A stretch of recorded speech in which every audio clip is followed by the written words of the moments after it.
Hi everyone, and welcome to Remaking Tomorrow, a series of conversations about the future of teaching and learning. I'm Ryan Radzeski, here with Greg Baer, and we're the co-authors of When You Wonder You're Learning, Mr. Rogers' enduring lessons for raising creative, curious, caring kids. This is a podcast powered by Remake Learning, a network that ignites engaging, relevant, and equitable learning in support of young people navigating rapid social and technological change.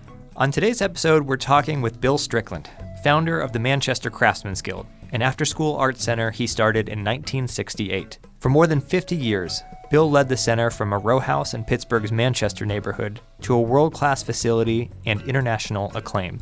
In Pittsburgh alone, the Guild provides academics, ceramics, photography, and other art classes for nearly 4,000 young people a year, and its affiliates serve youth across the United States and as far afield as Israel.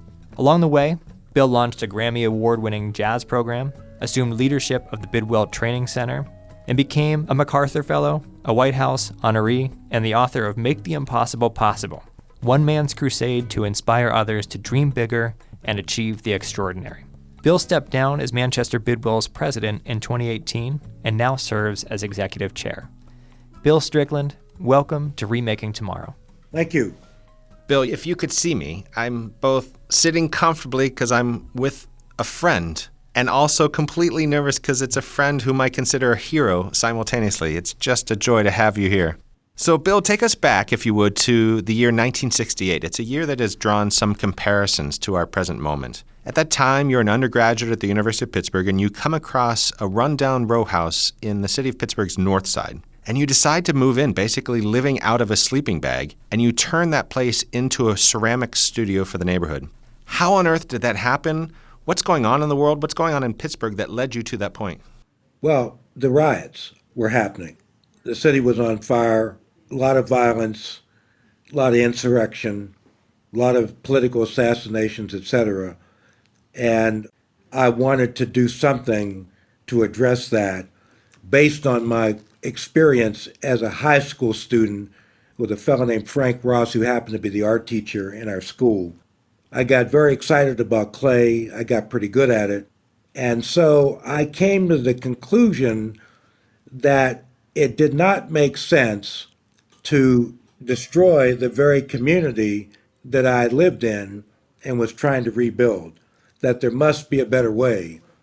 And so what I decided to do was to take over not just an abandoned row house, it was a drug-infested row house. And we literally had to move out drug offenders from the facility, clean it out, and rebuilt it almost from scratch. And so I thought, I have skills, I have a vision, and I have an obvious need based on the neighborhood where I was living. And so I thought what I experienced in Mr. Ross's classroom might be transferable to the neighborhood where I lived. That clay and sunlight and music was the cure for cancer of the human spirit, and that was the insight and the motivation that propelled me to take that chance. Bill, can you tell us a bit more about Frank Ross? I know he's someone who is very important in your life. Can you tell us, how did you come to know him, and what did your relationship with Mr. Ross teach you about yourself? Well, the literal way I met Frank was walking down the corridor of our high school, and the art room door was open, and the school happened to have a potter's wheel, and he happened to be sitting at the potter's wheel, and he made this great big old bowl, and I was standing at the front door of the art room, and he turned around and says, "Can I help you?" And I says, "What is that?" He said, "That's ceramics." I says, "Well, I want you to teach me how to do that." He said, "Well, get your homeroom teacher to sign a piece of paper and says you can come here and you're good to go." So for the remaining 2 years of high school, I cut all my classes except English, where I studied Shakespeare, and hung out in the ceramic studio with Frank Ross. And that mentorship imparted to me a vision of how life could be. And it also offered me an opportunity to get out of the dark hole I was in, mainly my neighborhood, and reach out to a place in which there was light and therefore hope. But I figured out the cure for my own spiritual depression because the work I have elected to do is to try to recapture the flame that we're all born with But unfortunately, in many of the students I work with, that flame has been diminished. And so I've taken it up as my cause to rekindle that flame so that people can experience the magic that I experienced with Frank Ross. Those opportunities are available to everyone on the planet, period. So you take that vision, Bill, and you open the Manchester Craftsmen's Guild, and you lead it and grow it into one of the most successful community art centers on the planet.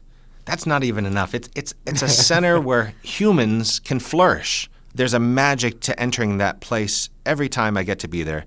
So tell us, what makes the center such a special place? What do kids and adults see when they come through the doors? And what do they do and what do they experience?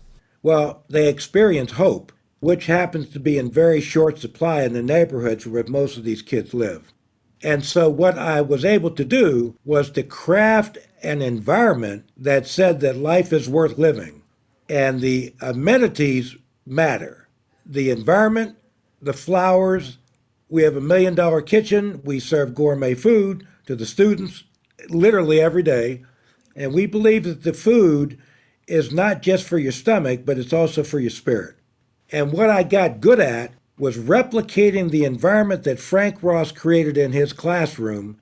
And I took that experience and translated that into an arts training center in the middle of a black neighborhood with a high reputation for crime.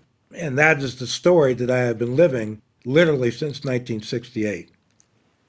Bill, the center offers classes in ceramics and photography and digital design. It also houses a jazz program, and as Greg alluded to, there's art on the walls, there's beautiful music everywhere. Why the arts? Why this focus on art and creativity? What's unique about that and its effect on children and human beings?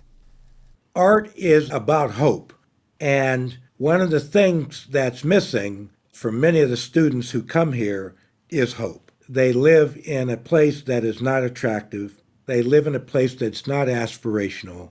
And I figured out that environment drives behavior. Beautiful environments create beautiful people. Prisons create prisoners. So I decided to create an emotional opportunity for people to incorporate sunlight into their vocabulary and to also literally incorporate music into their vocabulary, as reflected in our jazz program that has now won us 5 Grammy Awards for one of the most important record companies on the planet in the neighborhood of Manchester on Pittsburgh's north side. Bill, you just used this phrase a moment ago, environment drives behavior. Yes, sir. We quote and cite you all the time. It's such a powerful sensibility. And we see in schools and museums and libraries and other early learning centers and sites of learning that people are beginning to appreciate the importance of that physical environment, about how environment drives behavior. Can you talk about not only the young people or adults who come to classes or training programs at the Manchester Craftsmen's Guild, how that sensibility affects them, but you get visitors from around the world. What are the aha moments that you see for them as they come into the Manchester Craftsmen's Guild and experience that sensibility that environment drives behavior? Well, they come here, in many cases, expecting to see an inner city poverty program, and what they see is a replication of Frank Lloyd Wright's very famous house called Falling Water. We've got a fountain in the courtyard, gourmet food in the kitchen, world-class jazz studio, ceramic studio, photography studio, and people are saying, I walked in this place with my head down, and 2 hours later I got my head up. I'm starting to feel like life is worth living. And what I say is, bingo, you got it. You got the brass ring, that we are in the business of manufacturing hope, and hope is the cure for cancer of the human spirit. Bill, you just mentioned Frank Lloyd Wright's Falling Water, which for our listeners who aren't familiar is a very famous house just outside of Pittsburgh. Can you tell us about visiting Falling Water for the first time? What was it about the environment at Falling Water that you wanted to replicate in Manchester? Well, the first thing was Falling Water had a fountain, a creek, running down through the house. And the first thing I did was think, wait a minute. In my neighborhood, we spend time trying to keep the water out of the house. And here's this guy's got a creek running right down through the house. I said, that's a very interesting way of looking at water. And so what I did was I incorporated that water element in the literal philosophy of the center because water cleanses the soul, darkness and light are directly associated in the work that we do, etc. And so those elements become the strategy, the focal point for a vision of how to live a successful life. We have a colleague who says all the time, how are young people made to feel more or less human? By the environments that we create for them, the environments in which we teach for them, the environments in which we care for them. You support humans in some dramatically wonderful ways. And the center has yielded extraordinary results over the years. Oh, yeah. This is Greg Bear along with Ryan Rudzeski. We're talking with Bill Strickland, founder of the Manchester Craftsmen's Guild and the author of Make the Impossible Possible, One Man's Crusade to Inspire Others to Dream Bigger and Achieve the Extraordinary. So can you tell us about some of the center successes and then maybe also a colorful story of a student or two that you point to and say, that's why my work matters? Thank you for asking that. One of our alumni, his name is Dr. Sharif Bey. He started with us as a Pittsburgh public school kid in clay, ceramics. He got very good at it, won a scholarship to Slippery Rock University, won a master's degree, and then got an advanced degree from Syracuse, where he serves now as associate professor in ceramics and has gotten a PhD for his efforts as well. So he has more degrees than anybody on the faculty at Manchester Craftsmen's Guild. And this was a kid who came from a tough inner city neighborhood in Pittsburgh called Belsuver, and he has now got a show at the Carnegie Museum, and it is being presented as one of the master work opportunities for Dr. Sharif Bey. A second student is going to Carnegie Mellon. Young Jason has come out of our ceramics program again, but he's also working with Carnegie Mellon to develop the intersection between horticulture and agriculture. We are very excited about him. He's going to get a full scholarship, and we think that he may develop some creative technology here at the school, and this may become a social enterprise. And Bill, those examples play out for thousands of people who've come to your location on the north side of Pittsburgh. But it's also true that the Manchester Craftsmen's Guild has affiliates across the country, even across the world. Correct. So tell us a little bit about your global takeover. Well, one center at a time is the strategy. So right now we've got 20 centers in operation, 10 now open and operating in the U.S., and it's turning out to be quite a strategy. We have a center now open in Israel for Palestinians, Arabs, and also for Jews. And we built this thing about 6 years ago. It's thriving. It's also full of sunlight, a fountain, music, and good food. At the opening, which was a brilliant demonstration of the power of gourmet food, we had Arab children and Jewish children eating together and socializing together, and an unexpected outcome. Their parents started to develop social networks across racial and ethnic lines, as sure as I'm talking on this program. Shimon Perez, who never lived to come and visit the center, he had intended to, but I met him. And he said, Bill, you've got it figured out. Don't go left or right, go straight. You've got it dialed in. And he had planned to come to the opening, but God had other plans. Bill, you know that Ryan and I have co-authored a book in which we try and unpack the lessons that Fred Rogers left for us, his blueprints for learning. In fact, you're part of that book itself, and you have a special connection to Fred Rogers that dates back to the very beginnings of your work. Can you tell us a little bit about your connections to Fred Rogers? Because I think of you as the forerunner of people employing the Fred method anywhere in the world. I got invited to Mr. Rogers' Neighborhood. I was one of the first 10 shows, and I think Yo-Yo Ma was in that group as well. And I went on the neighborhood. My hair was in an afro. I weighed about 100 pounds, I think, because I was impassioned with working on clay and not impassioned on taking care of myself. But I was a child of the 60s. I got invited to the neighborhood, and Johnny Costa, who was a very famous piano player, accompanied me on the show. We did a duet. I made pottery, he played music, jazz. That piano, by the way, is now at the Manchester Craftsmen's Guild, and Joanne Rogers wanted it to be residing here at Manchester Craftsmen's Guild. The other thing is we went back and looked at the original show, and Fred Rogers said, someday I have to come and visit the center in the neighborhood. And the second show is Fred Rogers came to Manchester Craftsmen's Guild, and I taught him how to make pottery in much the same way that I did on that first show.